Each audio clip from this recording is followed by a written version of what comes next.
Hi buddies, welcome back to Sai investigation.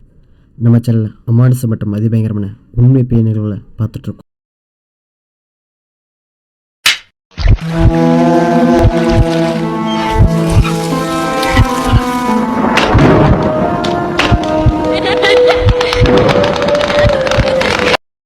இந்த story யாரோட ஸ்டோரினா, இது என்னோடய லைஃப்பில் நடந்த அமானுஷ மற்றும் அதிபயங்கரமான உண்மை பேய் நிகழ்வு தாங்க.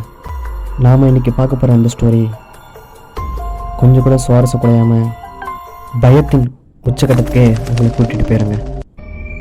நான் முன்னாடியே சொன்ன மாதிரி இந்த உண்மை பேய் நிகழ்வு எனக்கு நடந்ததாங்க. சரியாக 2018ஆம் ஆண்டு என்னுடைய பள்ளி படிப்பு முடியுதுங்க. நான் இப்போ 12ஆம் வகுப்பு முடிச்சுட்டு அந்த எக்ஸாம் லீவில் இருக்குங்க. சரியாக அந்த விடுமுறை காலகட்டத்தில் என்ன நடக்குதுன்னா, என்னுடைய பள்ளி நண்பன் அவரோட வீடு எங்கே இருக்குன்னா கரூர் அமராவதி ஆட்டங்காலத்தில் தாங்க அவரோட வீடு இருக்குது. நான் வழக்கமாகவே இந்த விடுமுறை நாட்டில் என்னோடய பள்ளி தோழனான அவரோட வீட்டில் தாங்க அந்த விடுமுறை நாளை கழிப்பேணும். நாங்கள் என்ன பண்ணுவோன்னா, நாங்கள் 2 பேரும் சேர்ந்து அந்த அமராவதி ஆட்டங்கரையில் மீன் பிடிக்க போவோங்க. இது வழக்கமான ஒன்று தான். இப்போ பள்ளி விடுமுறை நாள் வேறையா, ஸோ நான் என்ன பண்ணுறேன்னா என்னோடய நண்பன் வீட்டுக்கு மீன் பிடிக்கலான்னு போகிறேங்க. அப்படி ஒரு ஆளுங்க நானும் என்னோடய பள்ளி தோழனும் சேர்ந்து அந்த அமராவதி ஆடுறதையோட நிறைய மீன்களை பிடிக்க ஆரம்பிக்கிறாங்க. கிட்டத்தட்ட நாங்களே ஒரு 2 கிலோ 3 கிலோ அளவு மீன்களை அங்கேயே பிடிக்க ஆரம்பிச்சிட்டாங்க. மீன் குளிச்சுட்டு என்ன பண்ணுவோன்னா, வழக்கமாக அதே ஆற்றுல குளிக்க போவோங்க. அந்த மாதிரி ஆற்றுக்கு குளிக்க போய் தாங்க என்னோடய வாழ்நாளில் மறக்க முடியாத அமானுஷ பேயிலே வீசா. நான் முன்னாடியே சொன்ன மாதிரி தாங்க என்னுடைய பள்ளி நண்பன் இருக்கால, அவரோட பேர் ஜெயக்குமாருங்க. அவரோட வீடு அந்த ஆற்றங்கரையோரம் பக்கத்தில் இருக்க ஒரு சின்ன ஊர் தாங்க. அவரோட வீடு அங்கே தான் இருக்குது. இந்த மாதிரி சமயத்தில் தான் நானும் அவர் சேர்ந்து பல நாட்களாக இந்த விடுமுறை காலகட்டத்தை இப்படி தாங்க மீன் பிடிச்சி நாட்களை வந்தவங்க. இந்த மாதிரி சமயத்தில் நான் முன்னாடியே சொன்ன மாதிரி கிட்டத்தட்ட எங்களுக்கு தேவையான அளவு நிறையா மீன்களை நாங்கள் பிடிச்சிட்டோங்க. அந்த மீனெல்லாம் அங்கேயே க்ளீன் பண்ணிவிட்டு குளிக்கலாம் சொல்லிட்டு அதே ஆற்றங்கரையில் ஒரு பாறைக்கு, அதாவது ஆறு இருக்குங்க. சென்ட்ரல் ஆறு இப்போ தண்ணி எவ்வளோ சொல்லுதுன்னா அளவு முட்டிக்கில் தாங்க தண்ணி போய்ட்டுருக்கு. இந்த மாதிரி சமயத்தில் ஆழமாக இருக்கிற இடத்துல போய் குளிக்கலாம் சொல்லிட்டு நிறைய ஆற்றுக்கு போய் நானும் அந்த ஜெயக்குமாரும் ஆற்றுல போய் குளிக்க போகிறோங்க. இதில் குறிப்பிடப்பட வேண்டிய விஷயம் என்னென்னா, எங்கள் 2 பேர்த்துக்குமே நல்லாவே நீச்சல் தெரியுங்க. நாங்கள் சின்ன வயசுலேருந்து 2 பேரும் ஒன்றா தாங்க ஆற்றுல நிறைய டைம் இது மாதிரி மீன் பிடிக்க வந்திருக்கோங்க. நிறைய டைம் குளிச்சிருக்கோம். அதனால் எங்களுக்கு நீச்சல் அத்துப்படினே சொல்லலாம். நான் முன்னாடியே சொன்னேன், அந்த ஒரு பாறை ஆற்றுக்கு நடுவில் ஒரு பாறை, அந்த பாறையிலேருந்து சரி குதிக்கலாம் சொல்லிட்டு குதிக்கிறாங்க. அந்த இடம் கிட்டத்தட்ட ஓரளவு ஆழமாக தாங்க இருக்கும். எந்த பிரச்சனையும் இல்லை. நிறைய டைம் நாங்கள் அந்த இடத்துல நிறைய தடவை நாங்கள் குளிச்சிருக்கோம். அதனால் நான் மறுபடியும் அந்த பாறையிலேருந்து குதிக்கலாம் சொல்லிட்டு குதிக்கிறேங்க. அப்போ தாங்க எனக்கு அந்த அமானுஷ்ய புயலை வீச ஆரம்பிச்சிச்சு. நானும் என்னுடைய நண்பன் ஜெயக்குமாரும் அந்த ஆற்ற பாறை மீது மாறி குளிச்சுக்கிட்டே இருக்காங்க. எங்களுக்கு பொழுது போகிறது தெரியல. கிட்டத்தட்ட நாங்கள் காலையில் 11 மணிக்கு வந்தோங்க. இப்போ சரியாக டைம் எத்தனை பார்த்திங்கன்னா சாயங்காலம் 6 மணிக்கு மேலே ஆயிடுச்சுங்க. எங்களுக்கு பொழுது போகிறதே தெரியாமல் அந்தளவு நாங்கள் ஆற்றுல குளிச்சுக்கிட்டே இருக்கேங்க. ரொம்ப மகிழ்ச்சியாக அதனால் எங்களுக்கு போயிட்டே இருக்குங்க. நான் திடீர்னு என்ன பண்ணுறேன்னா, இன்னும் கொஞ்சம் ஆழமான இடத்துக்கு போகலான்னு சொல்லிட்டு அந்த பாறைக்கு அந்த சைடு போய் குதிக்கலாம்னு சொல்லிட்டு நான் குதிக்கிறேங்க. அப்போ குதிக்கும்போது எனக்கு என்ன நடக்குதுன்னா, ஆற்றுல அந்த மேலேருந்து பாறையில் குதிச்சிட்டேங்க. குதிச்சுட்டு உள்ளே போகும்போது திடீர்னு யாரோ என் காலை பிடிச்சி இழுக்கிற மாதிரி எனக்கு அந்த உணர்வுங்க. யாரா திடீர்னு காலை பிடிச்சி உள்ளுக்கான்னு சொல்லிட்டு உள்ளே போய் பார்க்கும்போது ஒரு கை என்னோடய காலை பிடிச்சிருக்கதை என் கண்ணெல்லாம் நான் பார்க்குறேங்க.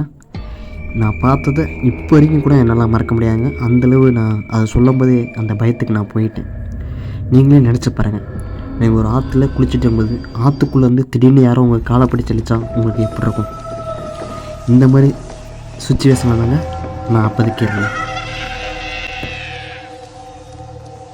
நான் எவ்வளவோ முயற்சி செய்கிறேங்க. எனக்கு நல்லாவே நீச்சல் தெரியும். நானும் காலை உதறி பார்க்காங்க எவ்வளவோ கடுமையாக முயற்சி பண்ணுறேன். இருந்தாலும் என்னை அந்த காலை பிடிச்சிருக்கிறது உடவே இல்லைங்க. என்னை அப்படியே தண்ணிக்குள்ளே இழுத்து அப்படியே அமுக்க பார்க்குற மாதிரி தாங்க எனக்கு தோணுது. நானும் எவ்வளவோ கஷ்டப்பட்டு தடுமாறி அந்த கிட்ட இருக்க பாறையை பிடிச்சி எப்படியோ தப்பிச்சு மேலே ஏறி வந்துட்டேங்க.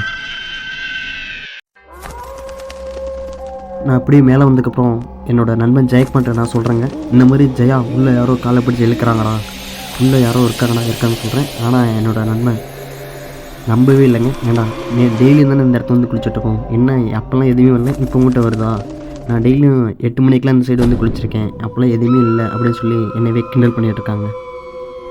நானும் அதை பெருசாக எடுத்துக்கலைங்க. ஏன்னா டைம் ஆகிடுச்சு, சரி இங்கேருந்து கிளம்பணும்னு சொல்லிட்டு 2 பேரும் கிளம்பி நம்ம ஜெயக்குமார் என்னோடய நண்பன் இருக்கல அவரோட வீட்டுக்கு தாங்க போகிறோம். அங்கே போய் நம்ம பிடிச்சிட்டு போன எல்லா மீனுமே பாதி மீனை குழம்பு வச்சுட்டு பாதி மீனை வறுத்து அங்கேயே சாப்பிட்டு முடிக்கிறோங்க. நான் சாப்பிட்டு முடித்தோன்னே என்னோடய வீட்டுக்கு தாங்க நான் கிளம்புறேன். என்னோடய வீட்டுக்கு வந்ததுக்கப்புறம் தாங்க அந்த அமானுஷ புயலே வீச ஆரம்பிச்சிச்சு. நான் முன்னாடியே சொன்ன மாதிரி தாங்க மீனெல்லாம் பிடிச்சிட்டு அங்கேயே அவங்க வீட்லேயே போய் சாப்பிட்டு குளிச்சுட்டு தாங்க எங்கள் வீட்டுக்கு நான் வந்திருக்கேன். அப்படி நான் வீட்டுக்கு வந்து சரியாக மணி இங்கேயே 7-7:30 ஆயிடுச்சுங்க. வீட்டுக்கு வந்து சாப்பிட்டு மறுபடியும் நான் தூங்கிட்டேங்க, அந்த டயர்லேயே தூங்கிட்டேங்க. சரியாக மணி ஒரு 11 மணி 11:30 மணி இருக்குங்க. எங்கேருந்து அந்த சலங்க சத்தம் கேட்குதுன்னே தெரியலங்க, என்னோடய காதுக்கு மட்டும் ஒரு சலங்க சத்தம் கேட்டுக்கிட்டே இருக்குது. என்னடா யாரோ அழுகுற மாதிரி சத்தம் கேட்குது, சலங்க சத்தம் மாதிரி கேட்குது, ஒரு மாதிரியான அந்த ஒரு நறுமணம்னு சொன்னாங்க, ஒரு நல்ல வாசமான அந்த மாதிரி வாசம் இழுக்குதுங்க. என்னடா திடீர்னு இப்படி வாசம் அடிக்குது, யாராது அப்படின்னு சொல்லி பயத்தில் நான் திடீர்னு எந்திரிச்சு போய் வெளியே எட்டி பார்க்குறேங்க. வெளியே நீங்கள் சொன்ன ஆச்சரியப்படுவீங்க, வெளியே ஒரு பெண்மணி என்ன அழுதுகிட்டே தம்பி என்னை காப்பாற்று, தம்பி என்னை காப்பாற்றுன்னு என்னை பார்த்து கூப்பிட்டுக்கிட்டே இருக்காங்க. எனக்கு என்ன பண்ணுறதுனே தெரிலங்க. ஏன்னா நான் மட்டும்தான் வீட்டில் இருக்கேன், அம்மா அப்பா எல்லாருமே ஊருக்கு போயிட்டாங்க. திடீர்னு யாரோ வீட்டுக்கு போய் ஒரு பெண்மணி அழுகுற பார்த்தோன்னே எனக்கு அப்படியே தூக்கி வாரி போட்டுருச்சுங்க. எனக்கு என்ன பண்ணுறதுனே தெரியாமல் அந்த பெண்மணிக்கிட்டே கிட்டே போய், அக்கா உங்களுக்கு என்னாச்சு, ஏன் அழுகுறீங்க அப்படின்னு சொல்லிட்டு நான் கேட்கலான்னு போகிறேங்க. கிட்டத்தட்ட அவங்க முன்னாடி ஒரு 4 அடி தூரம் நான் கிட்ட நடந்தே போயிட்டேங்க. எனக்கு கிட்ட போக போக தாங்க ஒன்று தோணுது. ஏன்னா எங்கள் வீட்டிலே கடைசி வீடுங்க, எல்லோரும் வீட்டை தாண்டி தான் எங்கள் வீட்டுக்கு வரணும். யாராச்சும் அழுதா கூட அது எல்லாருக்குமே கேட்கும், ஏன்னா வீடெல்லாம் வந்து கிட்ட நெருக்கமாக தாங்க இருக்கும். ஆனால் எனக்கு மட்டும்தாங்க அந்த சத்தம் கேட்டிருக்கு. வீட்டை திறந்து பார்த்தா இந்த வீதியில் யாருமே இல்லைங்க, கிட்டத்தட்ட ஒரு ஈக்காக்க கூட இல்லை. நான் மட்டும்தான் அந்த இடத்துல தனியாக நின்றுட்டுருக்கேன். திரும்பி அந்த சைடு பார்த்துட்டு இந்த சைடு திரும்புகிறேங்க, அங்கே நின்றுட்டு அந்த பெண்மணியை காணோம். எனக்கு எந்த ஒரு அறிகுறியும் இல்லைங்க. அந்த பெண் நின்றதுக்கான சின்ன ஒரு சத்தம் கூட அடையாளம் கூட இல்லைங்க. சரி இதெல்லாம் ஒரு கனவுன்னு சொல்லிட்டு நான் என்ன பண்ணுறேன்னா திரும்ப வீட்டில் போய் தூங்கலாம்னு சொல்லிட்டு திரும்ப வீட்டுக்கு வந்துட்டேங்க. மறுபடியும் வந்து தூங்கலாம்னு சொல்லிட்டு என்னோடய பெட்ரூமில் வந்து படுத்து தூங்கிட்டேங்க. சரியாக இப்போ மணி 12 மணி ஆகுதுங்க.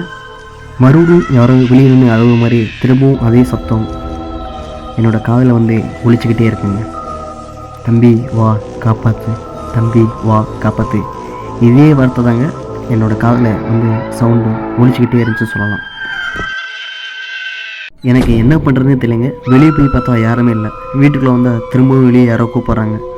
ஒரு அன்றைக்கி ஃபுல்லாக ஒரு பயத்துலேயே இருந்தேன்னே சொல்லலாங்க. எனக்கு யாரை கூப்பிட்றது என்ன பண்ணுறது கூட எனக்கு அந்தளவு தெரியலைங்க. நான் என்ன பண்ணிட்டேன்னா, சரி வெளியே போனால் தானே இந்த சத்தம் கேட்குது, வீட்டுக்குள்ளே வந்தால் தானே சத்தம் கேட்குது, நம்ம போர்வை இறக்கி வச்சு நல்லா தூங்கிடுவோம், போர்வை நல்லா இறக்கமாக மூடி தூங்கிடுவோம், எந்த சத்தமும் வராது, இது சும்மா கற்பனைன்னு சொல்லிட்டு தாங்க நான் என்ன நானே தேர்த்துக்கிட்டு தூங்கிட்டுருக்கேங்க. ஆனால் அமானுஷ புயலே இப்போ தாங்க நடக்க ஆரம்பிச்சிச்சு. நான் நல்லா போர்வையெல்லாம் பற்றி தூங்கினா சொல்லிட்டு பயத்தில் தூங்கிட்டுருக்கேங்க. வீட்டுக்கு வெளியே கேட்டுட்டு இருந்த சத்தம் இப்போ வீட்டுக்குள்ளே கிச்சன் சைட்லேருந்து அந்த சத்தம் கேட்டுட்ருக்குங்க. ஆனால் இப்போ கேட்குற அந்த சத்தம் ரொம்ப ஆக்ரோஷமாக கேட்குதுங்க. எனக்கு அந்த சத்தத்தை கேட்டு எனக்கு பயத்தில் என்ன நடக்குது, என்ன நான் ஒருவேளை மென்டலி இதாகிட்டேனா அந்த மாதிரி நினப்பெல்லாம் போயிடுச்சுங்க. எனக்கு என்ன பண்ணுறதுனே தெரியல. வீட்டுக்கு வெளியே போகவும் பயமாக இருக்குது, வீட்டுக்குள்ளேயும் பயமாக இருக்குங்க. அந்த மாதிரி ஒரு நிலைமையாக தாங்க நான் இருக்கேன். நான் எவ்வளவோ கத்துறேங்க, என்னை காப்பாற்றுங்கன்னு. ஆனால் நான் கேட்குற எந்த சவுண்டுமே வெளியே கேட்கவே இல்லைங்க. நான் என்னை காப்பாற்றுங்க கத்துனா கூட அந்த சத்தம் வெளியே கேட்கவே இல்லைங்க.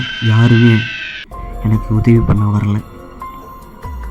திடீர்னு வீட்டில் இருக்க எல்லா பொருளுமே கீழே வந்து உடைய ஆரம்பிக்குதுங்க. நாங்கள் அப்போ தாங்க புது டிவி வாங்கிடுவோம். அந்த புது டிவியும் கீழே வந்து ஃபுல்லாகவே டேமேஜ் ஆகிடுச்சுங்க. அப்படியே ஒவ்வொரு பொருளாக எல்லாமே கீழே உடையுதுங்க. ஹாய் கைஸ், இதுக்கப்புறம் என்ன இருக்குன்னு நீங்கள் வந்து எனக்கு கமெண்ட் பண்ணுங்கள். இந்த வீடியோ வந்து கிட்டத்தட்ட ரொம்ப தொடர்ச்சியாக வரனால இதை நான் 2 பாட்டாக போடலான்னு இருக்கேங்க. முதல் பாட்டு இதோட முடிச்சுட்டு 2வது பாட்டு இதிலேருந்து நான் கண்டினியூ பண்ணுறேங்க. உங்கள் வாழ்விலும் இது மாதிரி அமானுஷ நிகழ்வு நடந்திருந்தால் மறக்காமல் நமக்கு ஷேர் பண்ணுங்கள். கீழே இன்ஸ்டாகிராம் ஐடி கொடுத்துருக்கேன். நம்ம இன்னொரு வீடியோவில் சந்திக்கலாம்.